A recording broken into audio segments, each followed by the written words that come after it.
جس کسی کو فنا و بقا تک مراقبات ہو جائیں اس نے سلوک تمام کر لیا۔ یہ سلوک سے ناواقفیت کی دلیل ہے۔ فنا بقا تو سلوک کے حروف ابجد ہیں۔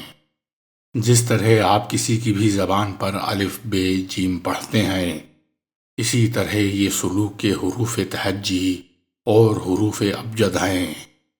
سلوک اس سے آگے شروع ہوتا ہے۔ اس میں اگر کوئی خوش نصیب ان 9 عرشوں کی منازل طے کر لے اور اس کی روح عالم امر تک پہنچے، یا جسے لا مکان کہا جاتا ہے، جہاں مکانیت کا تصور نہیں ہے، اگر یہ 42 کیفی دائرے طے بھی کر جائے تو پھر بھی اپنے گھر میں ہے، کیونکہ اس کی اصل ہی وہاں سے ہے۔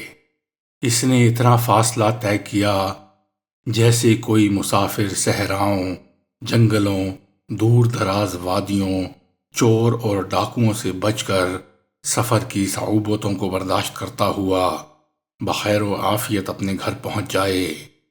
اگر اس نے مال و دولت کمانا ہے، اگر اس نے امارت و شان و شوکت کمانی ہے، تو اسے ان سے آگے بڑھنا ہوگا۔ اس سے آگے حجابات الوہیت، اس سے آگے قرب الہی کی منازل جو باتفعل رسول اللہ صلی اللہ علیہ وآلہ وسلم بڑھتے ہیں اور بڑھتے رہیں گے۔ لیکن یہ بڑی عجیب بات ہے کہ صدیوں بعد ان مقامات کا ذکر ہو رہا ہے، صدیوں تک پھر نہیں ہو سکے گا۔ انسان جب کسی چیز کو کھو بیٹھتا ہے تو اسے اس کی اہمیت کا اندازہ ہوتا ہے۔ یہ عجیب انسانی مزاج ہے۔ ایک شخص کو آپ دیکھتے ہیں کہ وہ پیدا ہی ایسے گھر میں ہوتا ہے جہاں 10 گاڑیاں کھڑی ہیں۔ اس کے نزدیک گاڑی کی کوئی اہمیت نہیں، لیکن کبھی ایسا وقت آئے کہ ان کے پاس گاڑی نہ رہے تو پھر اسے احساس ہوتا ہے کہ اس میں کتنی سہولیات تھیں۔ ایک شخص کھاتا پیتا پیدا ہوتا ہے، اس کے پاس ملک، حکومت اور سلطنت ہے، ان کا ہونا اسے کچھ عجیب نہیں لگتا، وہ اسے ایک روٹین لیتا ہے۔ لیکن جب وہ نعمت ضائع ہو جائے، اس سے چھن جائے تو اسے اندازہ ہوتا ہے۔ صوفیاء کا حال اس سے زیادہ عجیب تر ہوتا ہے۔ انہیں کوئی روٹین لائف میں بھی نہیں لیتا۔ لوگ ان کی تردید کرتے رہتے ہیں، ان کا انکار کرنے پر رہتے ہیں۔ لوگوں کی نظروں میں جھوٹی انا ہوتی ہے یا اپنی بڑائی ہوتی ہے۔ اللہ کریم نے وہ روح جو عالم امر کی تجلی سے تخلیق فرمائی، انسان کے وجود میں ڈال دی۔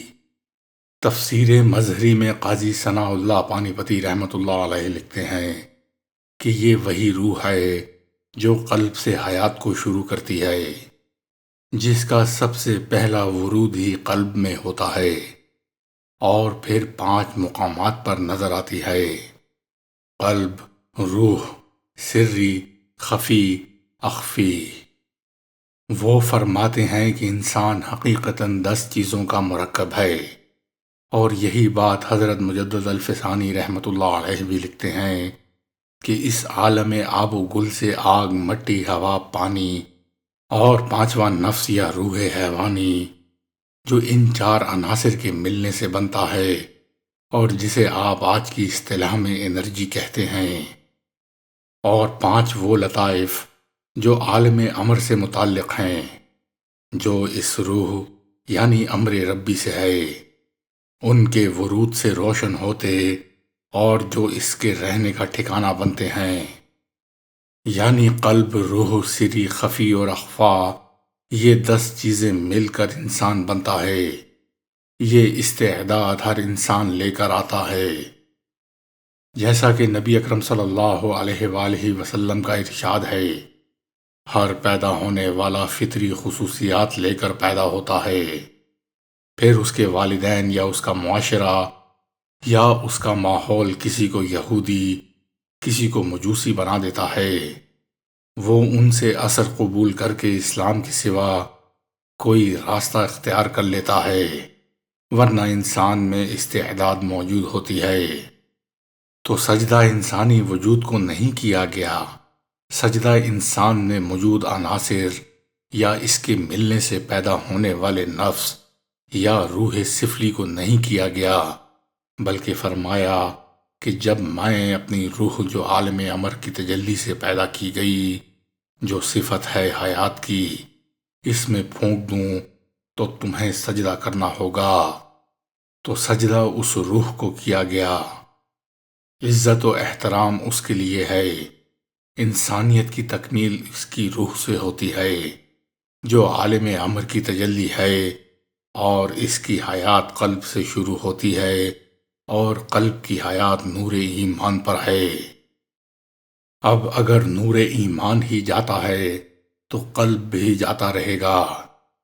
قلب کی حیات کا کم از کم یہ حال ہے کہ اسے ایمان نصیب ہو۔ قلب کی حیات کی یہ دلیل ایمان ہے، عمل صالح اس کی طاقت ہے۔ حیات جیسے ایک نوزائیدہ بچے میں بھی ہے، حیات ایک طاقتور جوان میں بھی ہے، لیکن بچپن اور جوانی کی طاقتوں میں جتنا فاصلہ ہے، اتنا ہی فاصلہ ایمان لانے کے بعد عمل صالح سے بنتا ہے۔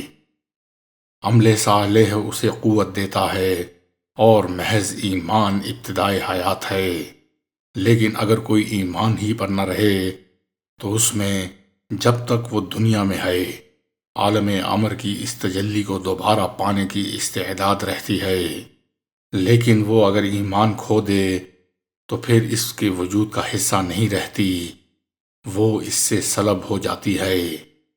اور بعض لوگ پھر اتنے جرائم کرتے ہیں کہ ان کے قلوب سے وہ استعداد نفی کر دی جاتی ہے، وہ دوبارہ اس تجلی کو پانے کے قابل ہی نہیں رہتے، جس کا تذکرہ قرآن کریم نے ان الفاظ میں کیا ہے، ختم اللہ علی قلوبہم، ان کے دلوں پر مہر لگا دی گئی۔ اس مہر سے یہ حیوانی زندگی ختم نہیں ہوتی، بلکہ وہ تجلی، وہ نور، وہ نفخ روح جس کے بارے میں فرمایا گیا، وہ روح جو عالم امر سے ہے، اس کے نور کا دوبارہ اس کے قلب میں آنا محال ہو جاتا ہے۔ اس کے گناہوں کی وجہ سے قلب سے استعداد زائل ہو جاتی ہے۔ اس لیے فرمایا، رسول صلی اللہ علیہ وآلہ وسلم انہیں دعوت دیں نہ دیں، آپ انہیں عذاب و ثواب کے متعلق بتائیں نہ بتائیں، انہیں کفر اور برائی کے نتائج سے آگاہ کریں نہ کریں، یہ ایمان نہیں لائیں گے۔ کیوں نہیں لائیں گے؟ ختم اللہ علی قلوبہم، اللہ نے ان کے دلوں پر مہر لگا دی۔ اللہ کے اصول توڑنے میں یہ اتنے دور تک چلے گئے کہ اب واپسی کی کوئی امید نہیں رہی۔ قلوب میں قبول کرنے کی جو استعداد تھی وہ اللہ نے سلب کر لی، جو نور ایمان سے نصیب ہوتی ہے۔ جب انبیاء علیہم السلام کی معرفت ایمان نصیب ہوتا ہے تو اس کا مطلب یہ ہوا کہ اس حیات یعنی نور ایمان کا خزینہ اور منبع نبی علیہ السلام کی ذات پاک ہے۔ یہی وجہ ہے کہ جو بندہ براہ راست آپ صلی اللہ علیہ وآلہ وسلم کی خدمت عالیہ میں گیا، وہ ایک آن میں صحابی بن گیا، ایک لمحے میں اس نے ساری منازل طے کر لیں، اس لیے کہ نبوت براہ راست اس حیات سے منسلک ہے۔ جیسے آگ میں لوہے کو ڈال دیں تو وہ خود آگ بن جاتا ہے، وہی حدت، وہی گرمی، وہی سرخی، وہی رنگ، وہ سب کچھ اس میں منتقل ہو جاتا ہے، کیونکہ ساری کی ساری قوت کا خزانہ جہاں تھا وہ اس لوہے پہ بھی آ گیا، اور لوہا جتنا آگ سے دور ہوگا تو اتنی ہی کم تپش، کم روشنی اس میں آئے گی، لیکن فاصلے کی نسبت سے گھٹتی یا بڑھتی چلی جائے گی۔ اس طرح جسے براہ راست نبی علیہ السلام کی صحبت نصیب ہوئی، وہ اس روشنی، اس حدت میں منتہائی کمال کو پہنچ گیا، اور جو جتنا دور رہا وہ اتنے مدارج میں گم ہوتا چلا گیا۔